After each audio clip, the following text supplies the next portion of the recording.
जय जय श्री राम, जय जय श्री राम, जय जय श्री राम। श्रीमद् भागवत महापुराण नमो नमः। हे राजन, संदीपनी गुरु से श्री कृष्ण एवं बलराम जी ने 64 दिन में संपूर्ण विद्याएं सीख ली। इतने अल्प समय में पूर्ण विद्याओं के सीख जाने से संदीपनी गुरु को अत्यंत हर्ष हुआ, साथ ही आश्चर्य भी, क्योंकि 64 दिन में धनुर्वेद, शास्त्र, पुराण, उपनिषद आदि को कंठस्थ कर लेना असामान्य बात थी।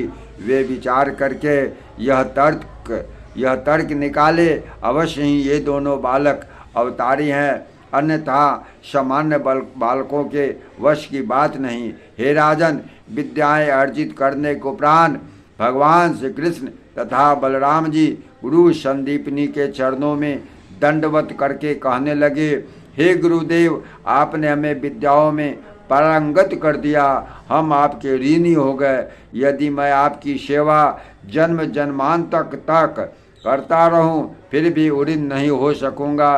हे गुरुदेव, आप जो आज्ञा दे वही दक्षिणा मैं आपको अर्पित करूं। उनके वचनों को सुनकर संदीपनी गुरु कहने लगे, हे शिष्य, मेरी कोई अभिलाषा नहीं, परंतु तुम्हारी गुरुवाइन की कोई इच्छा हो सकती है, अतः मैं उससे पूछकर तुम्हें बतलाता हूँ। यह कहकर संदीपनी जी अपनी स्त्री के पास जाकर कहने लगे, हे प्रिय, ये दोनों बालक अत्यंत तीव्र बुद्धि वाले हैं। जिन विद्याओं को अन्य बालक वर्षों अध्ययन करने के उपरांत भी नहीं सीख पाए, उन विद्याओं को ये दोनों बालक केवल 64 दिन में याद करके मुझे सुना दिया। उससे यह ज्ञात होता है ये देव पुरुष हैं, अतः तुम्हारी जो इच्छा हो इनसे मांग लो। इनके वचनों को सुनकर पंडिताइन कहने लगी, हे स्वामी, मुझे हर घड़ी अपने पुत्र की याद आती है। यदि मैं इसे अपना पुत्र वापस लाने को कहूँ, जो समुद्र में डूब गया है, तो क्या मेरे पुत्र को लाकर मेरे सम्मुख खड़ा कर देंगे?